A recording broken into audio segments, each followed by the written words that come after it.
Love in, sign up for free, you said. 1000 शब्द में एक भूतिया कहानी लिखकर दो बिना किसी हेडिंग के, चैट जीपीटी सेड। निर्वात रात थी, चांदनी तिरछी सी पड़ रही थी। एक सुनसान घर जंगल के बीच खड़ा था। दीवारों पर काई लग चुकी थी, दरवाजे टेढ़े मेढ़े थे और खिड़कियों पर दरारें थी, मानो किसी भूतिया आत्मा का घर हो।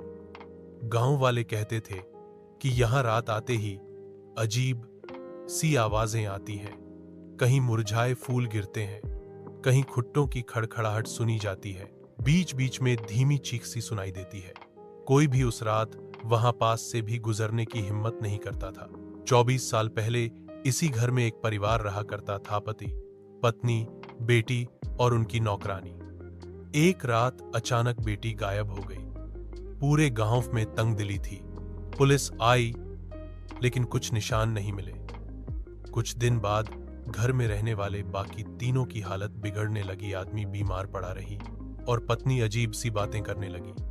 पंच पंच करते वक्त उसका चेहरा सचेद हो जाता, उसकी आंखें लाल हो उठती और उसकी आवाज गहरी गूंज उठती, जैसे कोई दूसरी आत्मा बोल रही हो। एक रात पत्नी और नौकरानी एक अदृश्य चीख के साथ बेहोश होकर गिर पड़ी। सुबह गांव वाले पहुंचे तो पाया कि वे दोनों मृत पड़ी थीं।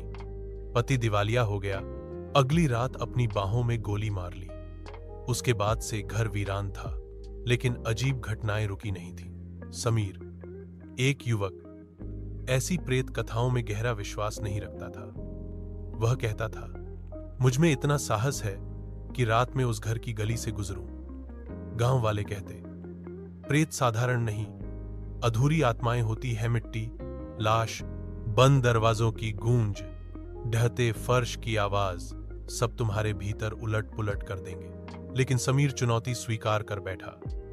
उसने अपने दोस्त विवेक से कहा, रात ढले चल पड़े, मैं सामने उतरूंगा। चंद्रमा ढल चुका था, अंधेरा गहरा हो चला था। दोनों आंखों में टॉर्च लेकर जंगल की घनी गली से निकले। रास्ते में थरथराती हवा थी और किसी की चीख शायद हवाओं की या फिर उन टूटी हवेलियों की भी कानों में गूंज रही थी। घर के सामने आने पर समीर की सांसें तेज हो गईं, लेकिन विवेक का हाथ थामे उसने हिम्मत दिखाई। समीर ने दरवाजा धीरे खटखटाया। कामपति आवाज आई, जैसे कोई चैन में नहीं है। उसने धीमी टॉर्च अंदर घुमाई। फर्श पर धूल है, दीवारों पर अधूरी तस्वीर की झुर्रियां हैं, जैसे किसी को लटका छोड़ा हो, और चारों ओर बिखरे फूल, सूखे हुए फूल जाने कब से। हवा के झोंकों में कुछ गहरे शब्द उड़े, मां, मां। समीर ने आखिर हिम्मत जुटाकर पूछा, कौन है? कोई जवाब नहीं। फिर एक धीमी चुप्पी थी जो बिल्कुल खामोशी जैसी लगी। तभी एक कड़काशा ब्रोकन ग्लास की तरह टूटा। फर्श नीचे से गिरने की आवाज आई। दोनों सहम गए।